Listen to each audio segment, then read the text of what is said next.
जी नमस्कार, आप सबों का बहुत बहुत स्वागत है आपके अपनी वैभव क्लासेस के इस YouTube परिवार पर।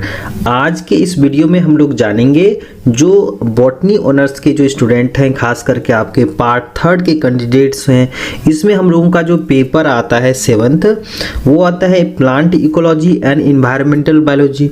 जो भी बच्चे जो हैं पार्ट 3 के ओल्ड सेशन वाले हैं उन सबों को जो है ना पेपर के दृष्टिकोण से जो है आपको 1 लाइन के प्रश्न पत्र पूछे जाते हैं, जिसमें आपको 10 मार्क्स के प्रश्न पत्र मिलते हैं और 10 जो है ऑब्जेक्टिव प्रश्न पत्र देखने को मिलता है। तो यहाँ पर जो है 10 जो टर्मिनोलॉजी आते हैं जिसमें आपको जो है डिफिनेशंस लिखना होता है, तो इसका हम लोग जो है जो आपके प्रीवियस ईयर में पूछे गए हैं कुछ महत्वपूर्ण टर्मिनोलॉजी के बारे में हम लोग देखते हैं। तो चलिए हम लोग एक एक करके देख लेते हैं इसको। तो देखिए, पहला हम लोग करेंगे बायोस्फीयर। क्या है? बायोस्फीयर है, जिसको हम लोग हिंदी भाषा में कहते हैं जैव मंडल। क्या कहते हैं? जैव मंडल कहते हैं। यानी कि बायोस्फीयर्स को हम लोग हिंदी में कहते हैं जैव मंडल। क्या कहते हैं? जैव मंडल कहते हैं। तो इसको हम लोग कैसे लिखेंगे? कहेंगे कि जीवन का भरण पोषण करने वाला पृथ्वी का वह क्षेत्र जहाँ पर क्या होता है, वायुमंडल होता है यानी एटमॉस्फेयर होता है, जलमंडल यानी हाइड्रोस्फीयर्स होता है, तथा स्थल मंडल यानी लिथोस्फीयर्स होता है, जो एक दूसरे से मिलकर के क्या करते हैं, जीवन को संभव बनाते हैं। तो उसे ही हम लोग क्या कहते हैं, बायोस्फीयर यानी जैव मंडल कहते हैं। और ऑब्जेक्टिव्स में पूछा जाता है कि जो आपका जो है बायोस्फीयर जो होता है वह किस किस से मिलकर के बना होता है ना। तो हम लोग आंसर में करेंगे एटमॉस्फेयर यानी कि वायुमंडल से मिलकर के बना होता है ना। उसके बाद है हम लोग का क्या, हाइड्रोस्फीयर्स यानी जलमंडल से बनकर के बना होता है।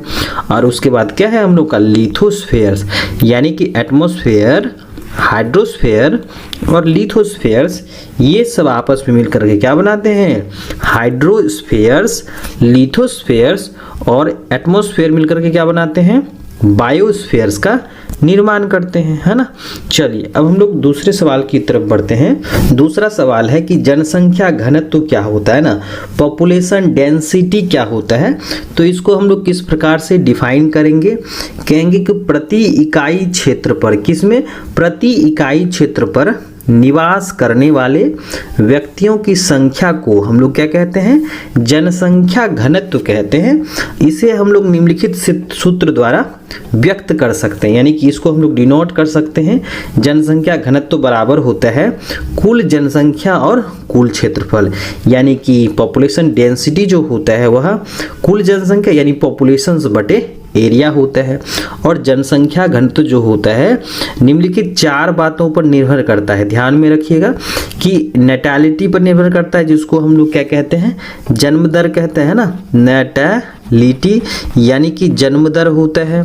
उसके बाद है इमाइग्रेशन, इमाइग्रेशंस माने कि जो है आवासन होता है, यानी कि कोई भी जीवधारी जो है किसी निश्चित क्षेत्र में जो है ना किसी दूसरे क्षेत्र से आते हैं, तो इससे जनसंख्या घनत्व जो है क्या होता है, बढ़ता है। यानी जन्म दर और इमाइग्रेशन जो है यह जनसंख्या घनत्व में ऐड होता है। और आपके जो है मोर्टेलिटी जिसको हम लोग मृत्यु दर कहते हैं, और इमाइग्रेशन यह क्या होता है, जनसंख्या घनत्व से रिमूव हो जाता है। तो याद रखिएगा जनसंख्या घनत्व को जो प्रभावित करते हैं वो आपके 4 कारक हैं। पहला है जन्म दर यानी कि जिसको हम लोग नेटैलिटी कहते हैं, मृत्यु दर यानी मोर्टेलिटी होती है, और आपके इमाइग्रेशंस और इमाइग्रेशंस, ये 4 ऐसे फैक्टर्स होते हैं जो जनसंख्या घनत्व को क्या करते हैं, प्रभावित करते हैं। चलिए हम लोग आगे देखते हैं इकोटोन क्या होता है ना। तो ये 2 अलग अलग पारिस्थितिकी प्रणालियों के बीच का संक्रमणकालीन क्षेत्र है ना, जो क्या होता है, 2 समुदायों का मिश्रण होता है। यह प्राकृतिक या मानव निर्मित हो सकते हैं। यानी इकोटोन्स जो होता है एक ऐसा क्षेत्र होता है, जैसे अगर हम लोग एग्जाम्पल्स की बात करें, जैसे जंगल और घास का जो मैदान के बीच का क्षेत्र होगा वो आपका इकोटोन्स कहलाएगा। नदी और किनारे का जो दलदल वाला भाग होता है ना वो क्या होता है, इकोटोन्स होता है। तो इसके कुछ बेसिक फैक्ट्स हैं, जैसे कि आपके इकोटोन में प्रजातियों की संख्या जो है वो आपको काफ़ी देखने को मिलती है। इसमें उपस्थित प्रजातियों के बीच प्रतिस्पर्धा होती है, यानी कि वहाँ पर क्या होते हैं, एक दूसरे के प्रति जो है संघर्ष करते हैं। और जो इकोटोन में प्रजातियों के बीच जो है क्या होता है, तनाव होता है, स्ट्रेस होता है ना। तो इसको हम लोग डिफाइन करेंगे, दो अलग अलग पारिस्थितिक प्रणालियों के बीच का संक्रमणकालीन क्षेत्र जहाँ पर दो समुदायों का मिश्रण होता है उसे हम लोग क्या कहते हैं, इकोटोन कहते हैं। क्या कहते हैं, इकोटोन कहते हैं। चलिए अब हम लोग दूसरे सवाल की तरफ देखें। इकोलाइन क्या है, इकोलाइन क्या होता है, तो इसको हम लोग कैसे डिफाइन करेंगे कि वह क्षेत्र जिसमें प्रजातियों की संरचना के संदर्भ में दोनों के बीच स्पष्ट सीमा के अभाव में एक पारिस्थितिक तंत्र से दूसरे पारिस्थितिक तंत्र में निरंतर परिवर्तन होता रहता है। तो इसे हम लोग क्या कहते हैं, पारिस्थितिकी रेखा कहते हैं, है ना, जिसको हम लोग क्या कहते हैं, इकोलाइन कहते हैं। तो हम लोग एक बार फिर से देख लेते हैं कि वह क्षेत्र जिसमें प्रजातियों की संरचना है ना के संदर्भ में दोनों के बीच स्पष्ट सीमा के अभाव में एक पारिस्थितिक तंत्र से दूसरे पारिस्थितिक तंत्र में निरंतर परिवर्तन होता रहता है, तो उसी को हम लोग क्या कहते हैं, पारिस्थितिकी रेखा कहते हैं। ठीक है, चलिए अब अगले सवाल की तरफ बढ़ें कि ग्रेजिंग फूड चेन है ना, चारण आहार श्रृंखला है, तो इसको हम लोग कैसे डिफाइन करेंगे। तो आप इसको नोट्स भी कर सकते हैं ना कि आहार श्रृंखला का एक ऐसा प्रकार, यानी कि यह क्या है, आपके फूड चेन का ही एक प्रकार होता है ना, जो उत्पादक से शुरू होता है। कहाँ से शुरू होता है, उत्पादक से शुरू होता है, यानी प्रोड्यूसर से शुरू होते हैं। यानी ऊर्जा का जो मुख्य स्रोत होता है ना वह घास या सूर्य होता है ना। तो यहाँ पर ध्यान में रखना है कि जो ग्रेजिंग फूड चेन्स होते हैं, चारण आहार श्रृंखलाएं होती हैं, वह कहाँ से शुरू होती हैं, सूर्य से यानी घास से शुरू होता है। यानी कि मुख्य ऊर्जा का जो स्रोत होता है ना वह घास या सूर्य होता है ना। तो ये कहाँ से शुरू होंगे, उत्पादक से शुरू होंगे। तो इस प्रकार का जो आहार श्रृंखला होगा वह क्या कहलाएगा, ग्रेजिंग फूड चेन कहलाएगा। क्या कहलाएगा, ग्रेजिंग फूड चेन्स कहलाएगा। जैसे घास का मैदान देख लीजिए, है ना, आपका जो है जलीय पारिस्थितिक तंत्र का जो आहार श्रृंखला, ये सब के सब क्या हैं, आपके ग्रेजिंग फूड चेन के उदाहरण, यानी कि चारण आहार श्रृंखला के एग्जाम्पल्स हैं, है ना। तो इसको हम लोग लिख सकते हैं, grazing food chain starts with producers. कहाँ से शुरू होगा, पौधों से शुरू होगा। और पौधे जो हैं क्या करेंगे, प्रकाश संश्लेषण की प्रक्रिया द्वारा अपना भोजन बनाएंगे। यानी कि ये कहाँ से एनर्जी लेंगे, सूर्य से लेंगे। तो इसीलिए इसको हम लोग क्या नाम दिए, ग्रेजिंग फूड चेन के है। चलिए अब हम लोग अगला सवाल देखते हैं, मल्चिंग क्या होता है ना, मल्चिंग, है ना। तो मल्चिंग को हम लोग कैसे डिफाइन करेंगे कि मल्चिंग जो होता है एक ऐसी प्रक्रिया है, क्या है, मल्चिंग एक ऐसी प्रक्रिया है जिसका उपयोग मिट्टी में नमी बनाए रखने, खरपतवारों को दबाने, मिट्टी को ठंडा रखने की विधि है। यानी कि मल्चिंग हम लोग क्यों करते हैं, जिसका उपयोग जो है ना मिट्टी को नमी बनाए रखने के लिए, खरपतवारों को दबाने के लिए और मिट्टी को ठंडा करने की एक विधि है ना, जिससे क्या होता है, मिट्टी की उर्वरता लंबे समय तक बनी रहती है। क्या होती हैं, लंबे समय तक बनी रहती हैं। तो इस प्रक्रिया में मिट्टी को ढक देते हैं। क्या करते हैं, इस प्रक्रिया में मिट्टी को ढक देते हैं, जिससे क्या होता है, मिट्टी जो है ना वह ढक जाती है, यानी कि उस पर सूर्य का प्रकाश नहीं आ पाता, और नहीं आएगा तो फिर क्या होगा, वहाँ पर जो है बहुत सारे ऐसे पौधे जो हमारे ज़रूरत की चीज़ें नहीं हैं वो नहीं ग्रो करेंगे, है ना। चलिए अब हम लोग आगे देख लेते हैं कुछ पॉइंट्स कि मल्चिंग जो होता है ना, मल्चिंग से मिट्टी का कटाव कम होता है। क्या होता है, मिट्टी का कटाव कम होता है, यानी कि जो सॉइल इरोजन्स होता है ना यह आपको कम देखने को मिलता है। अगला है कि इससे तापमान नियंत्रित रहता है ना, कि मिट्टी का जो तापमान होता है ना वह क्या रहता है, मेंटेनेंस रहता है। इससे खरपतवार का प्रसार कम होता है, यानी कि यहाँ पर जो अनवांटेड प्लांट्स जो होंगे ना वह कम आएंगे। ठीक है, तो चलिए अब हम लोग देखते हैं अगला सवाल, अगला सवाल है कि पारंपरिक ऊर्जा स्रोत क्या होता है, या अंग्रेजी भाषा में देखें तो इसको हम लोग क्या कहते हैं, कन्वेंशनल एनर्जी सोर्सेस कहते हैं। क्या कहते हैं, कन्वेंशनल एनर्जी सोर्सेस कहते हैं। तो इसको हम लोग समझते हैं कि इसे हम लोग ऊर्जा के गैर नवीकरणीय स्रोत के रूप में भी जानते हैं। किस रूप में जानते हैं, गैर नवीकरणीय स्रोत के रूप में हम लोग जानते हैं, जो हमारे प्रकृति में सीमित मात्रा में है। यानी कि कन्वेंशनल एनर्जी सोर्सेज जो होते हैं वो हमारे पर्यावरण में क्या है, सीमित मात्रा में मौजूद है, और इनका उपयोग जो है मनुष्य कई वर्षों से कर रहा है। जैसे कोयला है, पेट्रोल है, और यह जो स्रोत है जब यह एक बार खत्म हो जाएगा ना, तब जो है हम लोग उसे पुनः जल्दी से जल्दी नहीं बना जा सकते हैं, है ना। तो याद रखना है कि जो भी आपकी कन्वेंशनल एनर्जी सोर्सेस हैं, है ना, जो आपके गैर नवीकरणीय स्रोत होते हैं जिसको हम लोग पारंपरिक ऊर्जा स्रोत कहते हैं, जैसे कोयला हो गया, पेट्रोलियम हो गया, ये सब स्रोत हम लोग सदियों से उपयोग करते आ रहे हैं। लेकिन अगर ये खत्म हो गए ना, क्योंकि इसकी मात्रा तो सीमित है, जब ये खत्म हो जाएंगी तो पुनः हम लोग जल्दी से जल्दी इसको नहीं बना सकते हैं, है ना। चलिए अब हम लोग देखते हैं अगला सवाल कि एक्स सीटू कंजर्वेशन क्या होता है ना, जिसको हिंदी भाषा में क्या कहते हैं, बाह्य संरक्षण कहते हैं। क्या कहते हैं, बाह्य संरक्षण कहते हैं। तो सबसे पहले हम लोग ये जान लेते हैं संरक्षण क्या होता है। तो किसी भी जीवों को बचाएंगे ना, तो वही क्या कहलाता है, संरक्षण। किसी भी जीवों को हम लोग सुरक्षा देंगे, है ना। तो यहाँ पर क्या करेंगे, बाहरी तौर पर हम लोग देंगे। बाहरी तौर कहने का मतलब कि कोई भी जीव जहाँ रह रहा है ना, उसको उनके परिवेश से हटा देंगे, है ना। तो यह क्या कहलाएगा, एक्स सीटू कंजर्वेशन कहलाएगा। तो यहाँ पर हम लोग देख लेते हैं कि बाह्य संरक्षण का शाब्दिक अर्थ होता है ऑफ साइट कंजर्वेशन। कहाँ होता है, ऑफ साइट कंजर्वेशन होता है। याद रखिएगा, ये ऑब्जेक्टिव में भी पूछे जा सकते हैं आपको कि ex situ conservation is also called, तो क्या कहलाएगा, ऑफ साइट कंजर्वेशन कहलाएगा। ठीक है, चलिए अब हम लोग देखते हैं आगे कि जैविक विविधता के घटकों को उनके प्राकृतिक आवास से बाहर संरक्षित करना। जैसे मान लीजिए कि सांप ही है, मछली ही है, या किसी प्रकार का जीव है, अगर हम लोग उसको प्राकृतिक परिवेश से हटा करके जंगल या मछली जो है उसको हम लोग क्या करेंगे, डॉल्फिन है, आपके टोर्टोइज हैं, इसको अगर क्या करेंगे हम लोग अपना जो है पानी का जल स्रोत बना करके उसमें अगर हम लोग रखेंगे ना, या उसको हम लोग संरक्षित करेंगे, तो उसको क्या कहेंगे, बाह्य संरक्षण कहेंगे, है ना।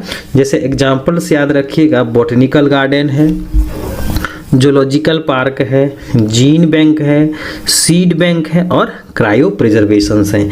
ये आपके क्या है, एक्स सीटू कंजर्वेशंस के एग्जाम्पल्स हैं। ठीक है, चलिए अब हम लोग देखते हैं आगे कि जब हम लोग किसी भी जीवों को, है ना, जब हम लोग किसी भी जीवों को उनके प्राकृतिक आवासों से हटाकर क्या करेंगे, किसी भी जीवों को प्राकृतिक आवास से हटा देंगे और कृत्रिम आवासों में संरक्षित करेंगे ना, तो उसे ही हम लोग क्या कहते हैं, एक्स सीटू कंजर्वेशन कहते हैं।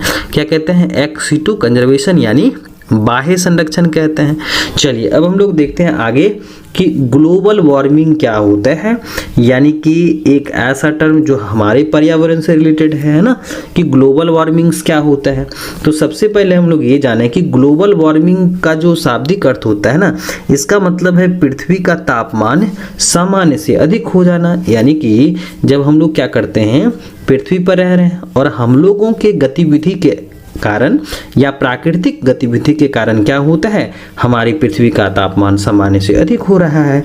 तो इस कंडीशन में उसको हम लोग क्या कहते हैं, ग्लोबल वार्मिंग कहते हैं। यानी ग्लोबल वार्मिंग का अर्थ होता है पृथ्वी का तापमान सामान्य से अधिक हो जाना। अब हम लोग देखते हैं आगे कि मानवीय गतिविधियों का कारण जो है, मुख्य रूप से जैसे मानवीय गतिविधियां हैं, मुख्य रूप से कार्बन डाइऑक्साइड तथा मीथेन गैस के कारण पृथ्वी की सतह का जो औसत तापमान में वृद्धि हो जाता है, जिससे क्या होता है, ग्लोबल वार्मिंग उत्पन्न हो जाता है। तो याद रखिएगा, ग्लोबल वार्मिंग माने क्या होता है, पृथ्वी का तापमान सामान्य से अधिक हो जाना, है ना। चलिए अब अगला देखते हैं, गैसीय साइकिल क्या होता है। गैसीय साइकिल यानी गैसीय चक्रण क्या होता है। तो हम लोग आंसर में करेंगे कि जैव भू रासायनिक चक्रों का एक ऐसा प्रकार है जिसमें क्या होता है, गैसों का स्थल मंडल, जल मंडल, वायुमंडल और जीव मंडल के बीच आदान प्रदान होता है। तो इस स्थिति में उसको हम लोग क्या कहते हैं, गैसीय चक्रण कहते हैं। यानी यह क्या होता है, पोषक तत्व जो होता है ना गैस के रूप में रहता है, तो इसीलिए हम लोग उसको क्या कहते हैं, गैसीय चक्रण कहते हैं। जैसे एग्जाम्पल में कार्बन चक्र जो होता है, नाइट्रोजन चक्र है और ऑक्सीजन चक्र है, ये सभी के सभी क्या हैं, गैसियस साइकिल के अंतर्गत आते हैं। और ध्यान रखिएगा सेडिमेंट्री साइकिल जिसको हम लोग क्या कहते हैं, अवसादी चक्रण कहते हैं। क्या कहते हैं, अवसादी चक्रण कहते हैं। तो इसका एग्जाम्पल्स पूछा जाता है, तो एग्जाम्पल्स क्या है, फॉस्फोरस है और सल्फर है। ठीक है, तो अवसादी चक्रण में दो एग्जाम्पल्स हैं आपके, फॉस्फोरस और सल्फर। चलिए अब हम लोग देखते हैं अगला सवाल कि सेडिमेंट्री साइकिल क्या होता है। यानी कि जब हम लोग बात किए सेडिमेंट्री साइकिल को, तो इसको कैसे परिभाषित करेंगे, कहेंगे कि जैव भू रासायनिक चक्रण का एक ऐसा प्रकार जिसमें पोषक तत्व भूप्रपटी यानी मृदा में या चट्टानों में क्या होती हैं, निहित होती हैं, मौजूद होते हैं, तो उसे हम लोग क्या कहते हैं, अवसादी चक्रण कहते हैं, यानी सेडिमेंट्री साइकिल कहते हैं। जैसे फास्फोरस है, सल्फर चक्र है, कैल्शियम चक्र है, ये सब के सब क्या हैं, सेडिमेंट्री साइकिल है। क्या है, सेडिमेंट्री साइकिल है। यहाँ पर पोषक तत्व किस किस रूप में है भाई, यहाँ पर जो है आपके मृदा के रूप में है, चट्टानों में निहित होते हैं। तो इसी प्रकार के जो जैव रासायनिक चक्रण होते हैं यानी कि बायोजियोकेमिकल साइकिल होता है, उसी को हम लोग क्या कहते हैं, सेडिमेंट्री साइकिल कहते हैं। ठीक है, चलिए अब हम लोग देखते हैं आगे कि औपचारिक शिक्षा यानी कि औपचारिक पर्यावरण शिक्षा जो होता है वो क्या होता है ना, फॉर्मल इन्वायरमेंटल एजुकेशन क्या होता है। तो हम लोग इसको ऐसे समझ सकते हैं कि इसमें क्या होता है, पर्यावरण शिक्षा से जुड़ी जानकारी देना है। यानी कि इसमें जो है हम लोग पर्यावरण के बारे में जानेंगे जिससे पर्यावरण की चुनौतियों से निपट सके। यानी एक ऐसा ज्ञान हम लोग लेंगे जिससे हम लोग पर्यावरण को बचा सके, पर्यावरण में संबंधित जो भी मुद्दे हैं उनको हम लोग सुलझा सके, है ना। तो पर्यावरण शिक्षा से पर्यावरण के प्रति जागरूकता बढ़ानी है ना, तो यहाँ पर जागरूकता बढ़ाएंगे समाज में और पर्यावरणीय समस्याओं को सुलझाने के लिए जरूरी कौशल विकसित करेंगे। कहने का मतलब कि जब हम लोग पर्यावरण शिक्षा पढ़ेंगे ना तो हम अपने समाज को जागरूक कर सके और जो हमारे आसपास जो समस्याएं हैं ना उसको सुलझाने के लिए हम लोग क्या करेंगे, कोई ना कोई उपाय हम लोग ढूंढेंगे। तो ये क्या है, आपका फॉर्मल इन्वायरमेंटल एडुकेशन है। चलिए अब हम लोग बढ़ते हैं आगे, फ्रीक्वेंसी है।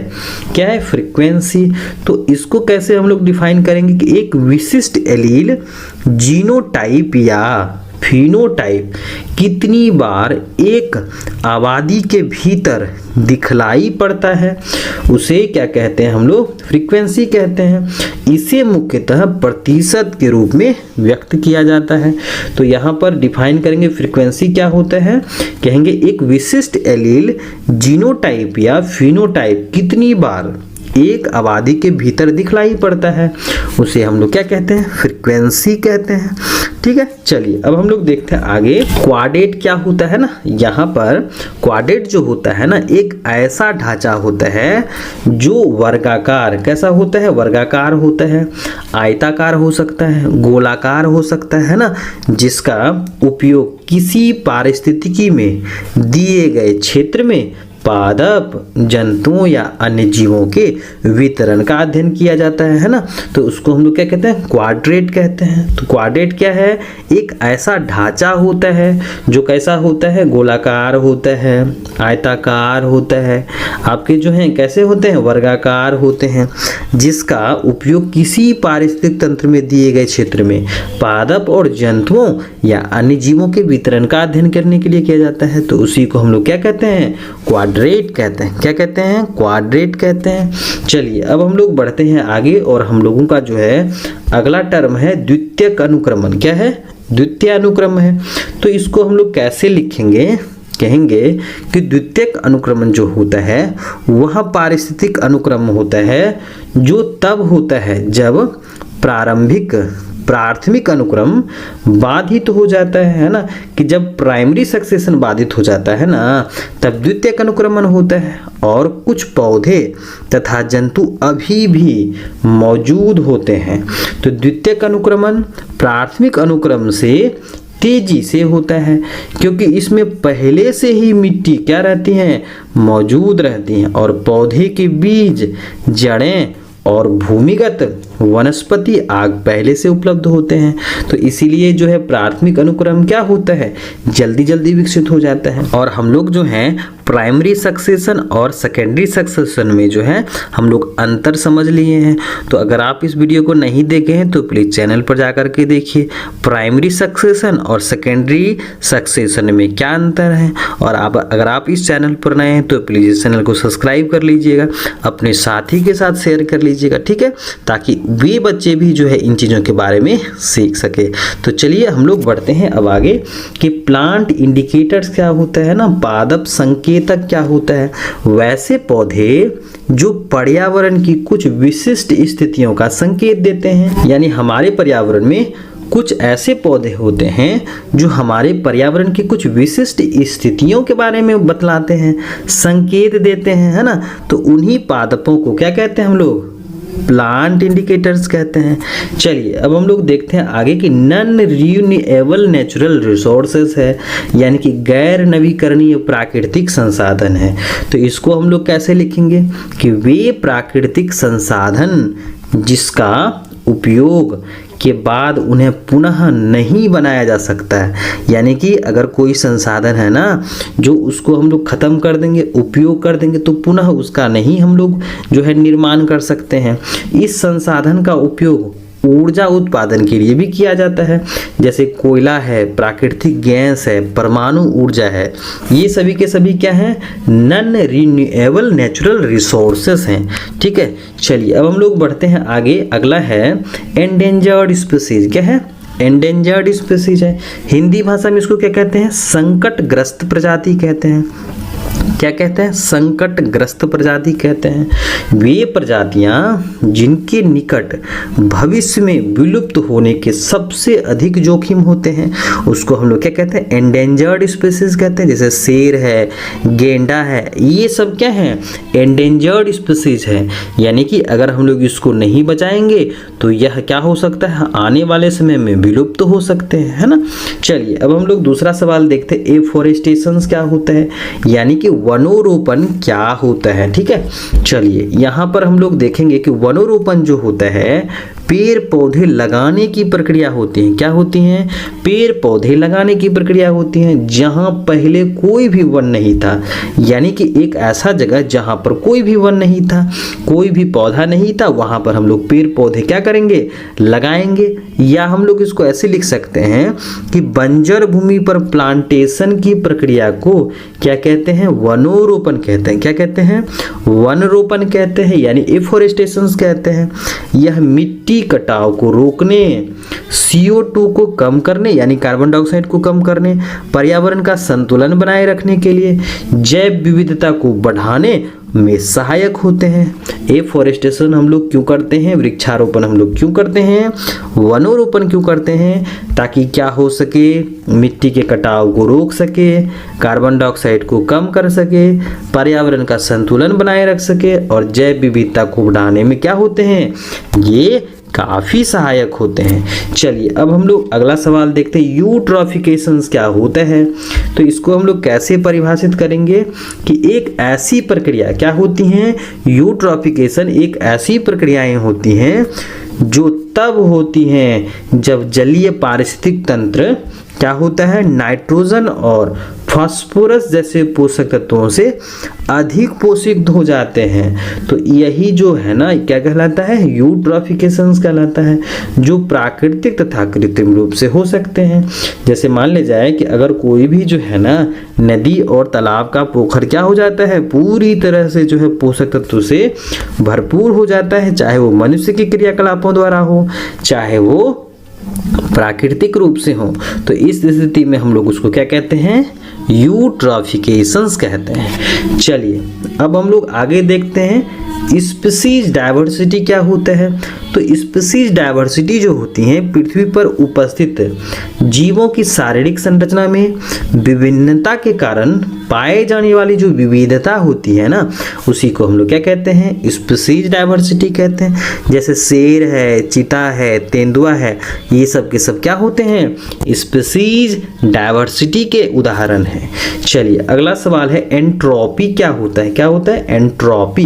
तो एंट्रोपी जो है एक माप होता है। क्या होता है एंट्रोपी, क्या है, एक मेजरमेंट होता है जिससे यह पता लगाया जाता है कि कोई भी प्रणाली जो है कितनी अव्यवस्थित है। क्या की जाती है, कितनी, कोई भी प्रणाली जो है कितनी अव्यवस्थित है। इनका उपयोग मानव शरीर में या जीवों द्वारा उपभोग किए जाने वाले पोषक तत्वों में विकार का वर्णन करने के लिए किया जाता है। तो एंट्रोपी में ये आप क्या कर सकते हैं, नोट्स कर सकते हैं। उसके बाद है खरी फसल, है ना। स्टैंडिंग क्रॉप क्या होता है। चलिए किसी विशेष समय में किसी विशिष्ट वातावरण में जीवित पदार्थ या बायोमास की जो कुल मात्रा होती है ना, उसी को हम लोग क्या कहते हैं, स्टैंडिंग क्रॉप कहते हैं। चलिए अगला सवाल देखें, एकेसिस क्या होता है ना। एसेसिस क्या होता है, तो इसको हम लोग ऐसे लिख सकते हैं कि वह प्रक्रिया क्या है, एकेसिस जो होता है वह प्रक्रिया है जिसके द्वारा एक पौधा या पशु प्रजाति खुद को एक बार नए वातावरण में सफलतापूर्वक स्थापित करती हैं।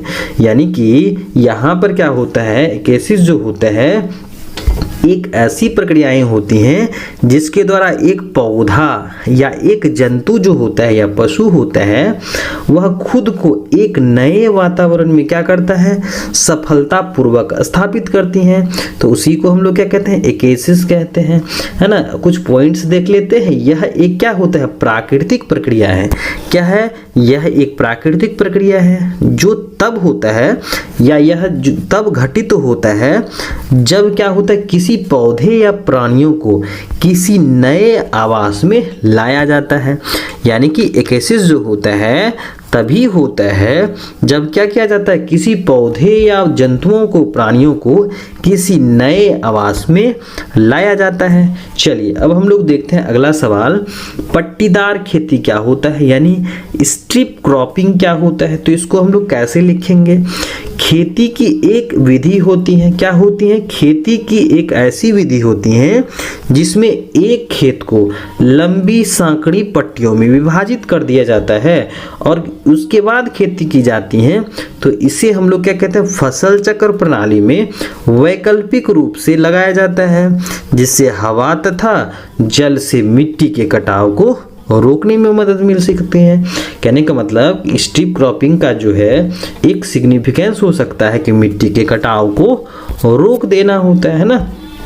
चलिए अगला सवाल देखते हैं कि सोशल फॉरेस्ट्री क्या होता है, यानी कि सामाजिक वानिकी क्या होता है।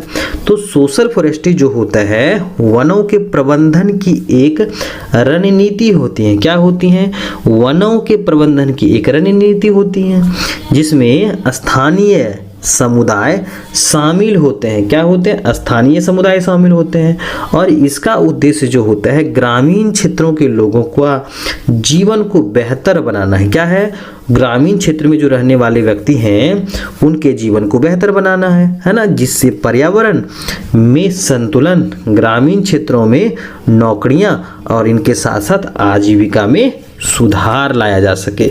ठीक है, चलिए अब आगे देखते हैं नेक्रोसिस क्या होता है। तो नेक्रोसिस जो होता है यह पौधों में डिजीज के क्या होते हैं, एक लक्षण होते हैं जो मुख्यतः चोट, पोषक तत्वों की कमी या संक्रमण के कारण उत्पन्न हो जाती हैं। तो उसे क्या कहते हैं, नेक्रोसिस। क्या कहते हैं, नेक्रोसिस कहते हैं। इनके प्रमुख लक्षण यानी कि जो है इनके प्रमुख लक्षण में क्या होता है, मुरझाई हुई पत्तियां होती हैं, सूखी पत्ती होती हैं या किसी प्रकार के धब्बे के रूप में हो सकते हैं। यानी नेक्रोसिस क्या है, एक पौधों में जो सिम्पटम्स हैं जो किसी पोषक तत्व की कमी से, संक्रमण के कारण उत्पन्न हो सकती हैं। चलिए आगे देखते हैं फ्लोरोसिस क्या होता है।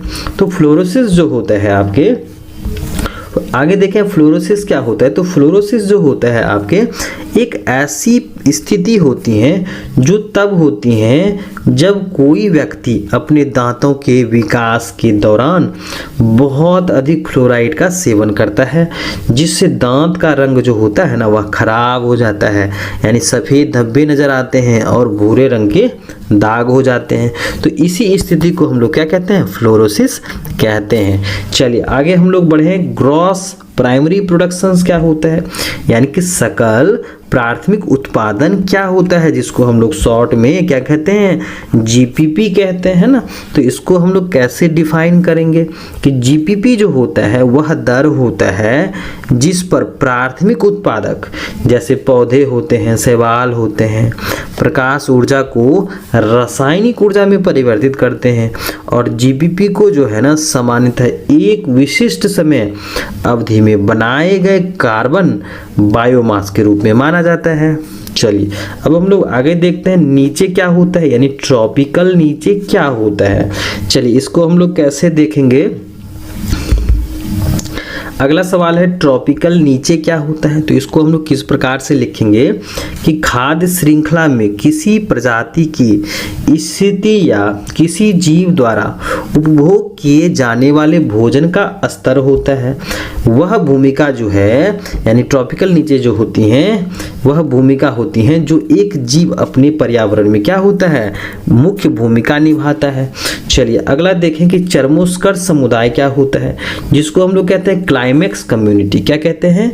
क्लाइमेक्स कम्युनिटी कहते हैं। यानी कि चर्मोस्कर्श समुदाय क्या होता है, लिखेंगे कि पौधे, जंतु तथा अपघटक का एक स्थिर समुदाय होता है जो एक विशिष्ट जलवायु और भूगोल में संतुलन की स्थिति में पहुंच गया है। तो इस स्थिति को क्या कहते हैं हम लोग? चर्मोस्कर्श समुदाय कहते हैं। जैसे मध्य पश्चिमी अमेरिका में क्लाइमेक्स कम्युनिटी जो होती हैं अक्सर दृढ़ लकड़ी के जंगल होते हैं, जिसमें ओक और हिकारी प्रमुख वृक्ष प्रजातियां होती हैं। तो उसे हम लोग क्या कहते हैं? आपका क्लाइमेक्स कम्युनिटी कहते हैं। चलिए आगे देखते हैं बायोटिक पोटेंशियल क्या होता है। हिंदी भाषा में इसको क्या कहते हैं? जैविक क्षमता कहते हैं। तो इसको लिखेंगे कि वह अधिकतम दर होता है, यानी कि बायोटिक पोटेंशियल जो होता है वह अधिकतम दर होता है जिस पर एक प्रजाति आदर्श परिस्थितियों में प्रजनन कर सकती हैं। तो आदर्श परिस्थिति जो होती हैं, जैसे कोई शिकार का ना होना, असमित भोजन का होना, बीमारी ना होना, पर्यावरण अनुकूलित होना, ये सब के सब क्या हैं? बायोटिक पोटेंशियल को क्या करती हैं? बढ़ावा देती हैं। चलिए आगे देखें कि डेट्राइटस फूड चेन क्या होता है, यानी कि अपरद आहार श्रृंखला या खाद्य श्रृंखला क्या होती हैं। तो लिखेंगे कि खाद्य श्रृंखला का एक ऐसा प्रकार होता है जो मृत कार्बनिक पदार्थों से शुरू होता है। यानी कि डेट्राइटस फूड चेन जो होते हैं आहार श्रृंखला का एक ऐसा प्रकार होता है जो मृत कार्बनिक पदार्थों से शुरू होता है। तो इसमें हम लोग पॉइंट्स देखते हैं कुछ कि मुख्य ऊर्जा स्रोत क्या होता है? डेड ऑर्गेनिक मैटर होता है, यानी सड़े गले पदार्थ होते हैं। वैसे स्थान जहां पर सूर्य का प्रकाश नहीं पहुंच पाता है वहां पर क्या होता है? अपरद प्रकार का आहार श्रृंखला पाया जाता है। जैसे समुद्र की तलहटी में गोबर, भृंग, सरीकली जो है पत्तियां, ये सब के सब क्या हैं? अपरद आहार श्रृंखलाओं का निर्माण करती हैं। अब आगे देखते हैं सेकेंडरी पोल्यूटेंट्स, यानी कि जो द्वितीयक प्रदूषक होता है। तो इसको हम लोग कैसे लिखेंगे? तो प्रदूषक का एक ऐसा प्रकार जो प्राथमिक प्रदूषक के वायुमंडल में अन्य अणुओं के साथ प्रतिक्रिया करके बन जाते हैं। तो जैसे कि पान है ना, पान का पूरा नाम क्या होता है? पेरोक्सी एसाइल नाइट्रेट होता है। क्या होता है? पेरोक्सी एसाइल नाइट्रेट होता है। तो ये रहे आपके पेपर 7 के, है ना। पेपर 7 का जो है कुछ महत्वपूर्ण टर्मिनोलॉजी हम लोग आगे भी देखेंगे कि यहाँ पर जो है आपके और भी बहुत सारे ऐसे टर्मिनोलॉजी हैं जो आपके इकोलॉजी एंड एनवायरमेंटल दृष्टिकोण से बेहद ही महत्वपूर्ण होते हैं। तो चलिए आज के लिए इतना ही। हम लोग मिलते हैं एक नए वीडियो में एक नए टॉपिक के साथ। और अगर आप इस चैनल पर नए हैं तो प्लीज़ चैनल को सब्सक्राइब कर दीजिएगा, अपने साथी के साथ शेयर कर लीजिएगा, ताकि जो है वे भी जो है पार्ट 3 की जो है जानकारी इस तरह से आपके इकोलॉजी से संबंधित, जेनेटिक्स से संबंधित और आपके प्लांट फिजियोलॉजी से संबंधित जो है आगे आने वाले वीडियो में हम लोग वस्तुनिष्ठ प्रश्न के साथ साथ जो है हम लोग लघु उत्तरीय प्रश्नों के बारे में हम लोग देखेंगे। तो चलिए आज के लिए इतना ही, मिलते हैं हम लोग एक नए वीडियो में एक नए टॉपिक के साथ।